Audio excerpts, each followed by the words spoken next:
시청자 여러분 안녕하십니까? VOA 뉴스입니다. 이틀간 진행된 아셈 정상회의에서 북한의 비핵화를 촉구하고 제재 이행을 강조하는 예상외로 강한 공동성명이 채택됐습니다. 마이크 폼페오 국무장관은 북한과 2차 미북 정상회담을 위한 고위급 회담을 이른 시일 내에 갖기를 희망했습니다. 김칸희 기자가 보도합니다.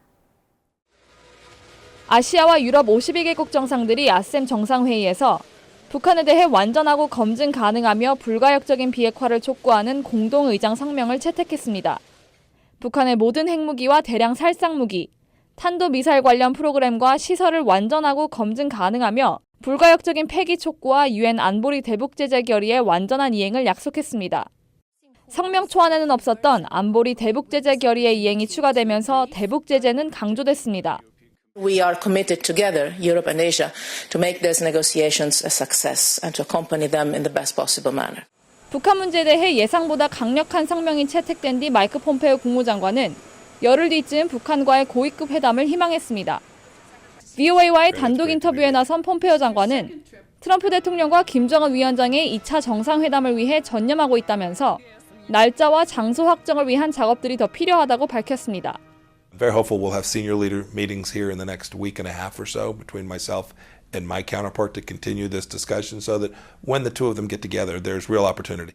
이어 국가의 성공을 위해 핵무기가 더 이상 필요 없다고 김 위원장이 말했다면서 그 실행을 위해서는 시간이 필요할 것이라고 설명했습니다. 그러면서 북한이 핵과 미사일 실험 그리고 핵 프로그램 개발을 더 이상 하지 않는다면 모두에게 좋은 일이라고 덧붙였습니다. VOA 뉴스 김칸입니다. 프란치스코 교황은 문재인 한국 대통령과의 면담에서 북한 방문과 관련해 많은 이야기를 하지 않았다고 교황청이 밝혔습니다. 그레그 버크 교황청 대변인은 교황 방북과 관련한 VOA의 질문을 받고 두 사람은 남북한 대화와 화해 진전을 위한 교회의 긍정적 기여에 대해 얘기했다며 이같이 답했습니다. 앞서 피에트로 파롤린 교황청 국무원장은 방북을 위한 충족 조건은 나중에 제기될 것이라면서 가능성을 고려하기 시작할 때 조건들도 생각해야 할 것이라고 말했습니다. 미국과 한국이 오는 12월로 예정됐던 미한 연합 공중훈련 비질런트 에이스 시행을 연기하기로 했습니다. 미 국방부는 싱가포르 아세안 확대 국방장관 회의에 참석 중인 제임스 매티스 미 국방장관과 정경두 한국 국방부 장관이 북한 문제의 외교적 해결 기회를 제공하기 위해 이같이 결정했으며 향후 훈련 계획을 조정할 것이라고 밝혔습니다. 목숨을 걸고 북한을 탈출한 여성들과 제3국에서 태어난 자녀들의 고통을 다룬 다큐멘터리가 워싱턴에서 상영됐습니다. 국적 없이 겪었던 어려움, 한국 정착 후 부딪힌 차별이 그대로 담겨 있습니다. 조상진 기자입니다. 1990년대 참혹한 북한 사회에서 탈출한 여성들이 중국 등지에서 강제 북송에 대한 공포와 인신매매에 시달립니다. 중국인과 조선족에 넘겨져 낳은 제3국 출신 청소년들. 국적 없는 이들은 친척과 친구들에게도 차별당하는 서름 속에 자랐습니다.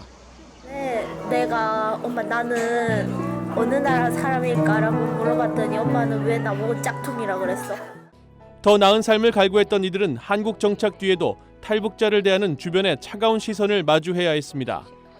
다큐멘터리 경계에 선 아이들은 중국과 한국 어디에도 속하지 못한 제3국 출신 탈북 청소년들의 현실을 조명했습니다. 제3국에서 아무 보호 장치가 없이 살고 계시고 특히 여성들은 지금도 정말 단돈 얼마에 팔려가서 다큐멘터리에 출연한 탈북 청소년은 극심한 정체성의 혼란 그리고 생존을 위한 정착의 고통을 알리면서 비슷한 처지의 수많은 탈북 청소년을 돕고 싶다고 말했습니다.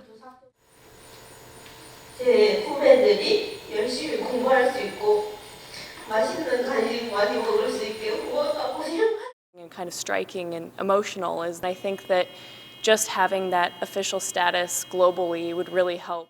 참가자들은 억압적인 북한 정권과 탈북자의 무관심한 중국, 또 정착에 소극적인 한국의 책임을 지적하며 더 이상 경계에 선 아이들이 존재하지 않게 해야 한다고 말했습니다.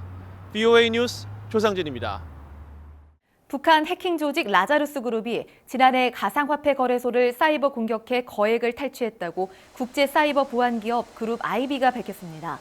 그룹 IB는 연례 보고서를 통해 라자루스는 지난해 1월 이후 가상화폐 거래소를 14차례 공격해 약 5억 7천만 달러를 빼내갔다면서 이는 2017년부터 탈취당한 전 세계 가상화폐 8억 8천만 달러의 약 60%에 해당한다고 밝혔습니다. VOA 뉴스 마칩니다. 시청해주신 여러분 고맙습니다.